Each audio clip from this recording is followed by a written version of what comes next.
This very brief video is going to talk a little bit about something called an ogive, which is a topic that we're not going to spend a lot of time on in class. It does show up on the AP exam. It's good to know, and it may be the subject of some advanced questions on data analysis. First of all, you would want to know that it is pronounced ogive. It is a strange looking word, and so we tend to sometimes wonder how to say it. We're going to talk about how they're constructed and what you might use them for. Those are the two goals we have today. The example on page 60 through 62 in your book is what I'm going to be using, so you may find it useful to go to those pages. We're looking at an example about the ages of presidents when they were inaugurated. We were working with that data in class. And so now what we're trying to do is see what an ogive would tell us that we didn't see from the other data displays we made, a histogram and a box plot. So first of all, I'm going to bring in a picture of a table from page 61 that shows us how we calculate the ogive. So here's the table, and you'll notice that the classes, or which are the same as the categories that we had when we made our histogram, these same classes are shown here. Notice that there are 5 intervals of length 5, so for example 40 to 44, 45 to 49, and so forth. The frequencies are shown in the second column, so there were 2 presidents who were between ages 40 to 44 when they were inaugurated, which is a very small proportion of the population. That's 2 out of a possible 43, or about 5%, 4.7% to be precise. The cumulative frequency, the difference between those two, is that it takes a total, and at each step it simply adds whatever new folks would fall into that category as a total. So notice the relative frequencies are all expressed as percents. You can think of relative frequency as a comparison, always expressed as a percent. When we add cumulative to that, we're just saying let's express a percent, but let's talk about the accumulated value up to that point. So let's choose the interval from, say, 55 to 59 and take a look at it. It's right here. You can see that there were 12 presidents who were 55 to 59 years old when they were inaugurated as president. And so if I look at that as a relative frequency, that's 12 out of 43, or about close to 28% of all presidents would fall into that category. Now here's the interesting thing. The cumulative frequency of 33, where's that coming from? Well, it's taking the 2 plus 6 plus 13 plus 12 from all of the categories combined. At that point, if we take 33 out of 43, we get roughly 3/4 of the population as a whole, or 76.7%.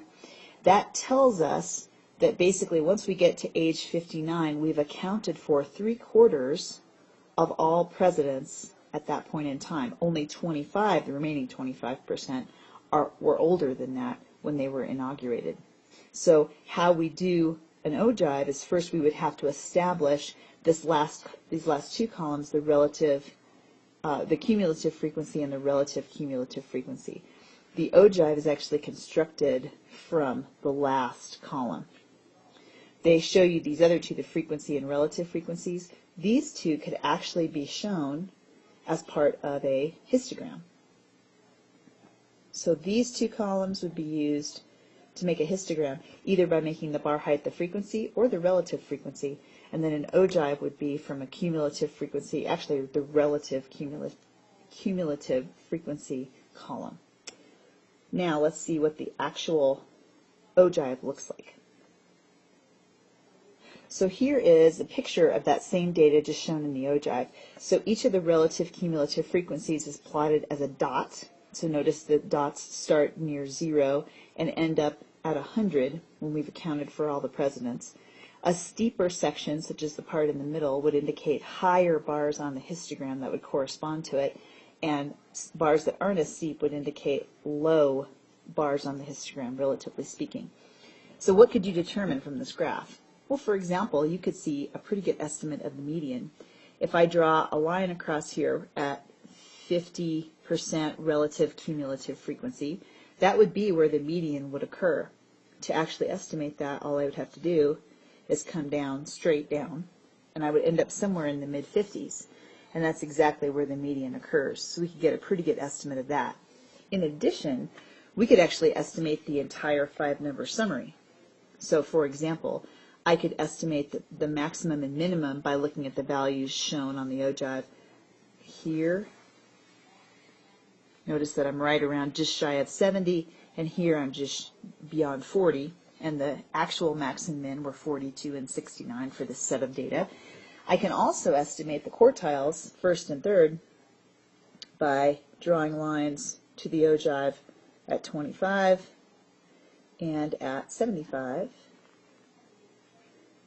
And that would give me some estimates at that point of what my 5-number summary is. So my min would be here, first quartile, median, third quartile, and max. In addition, I could estimate the height. Let me get that.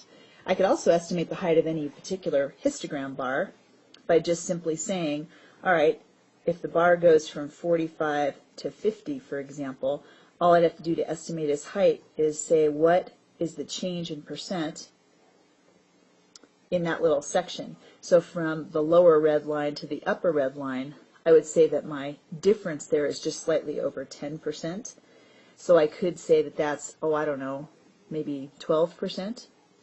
Again, we'd be doing a lot of estimating there to figure that out, but that's okay. That's really all we're trying to do is make an estimate. So if I could convert this data to a histogram, although it would be a rough approximation and not the actual thing. So those are some things that you can find out or do from an ogive.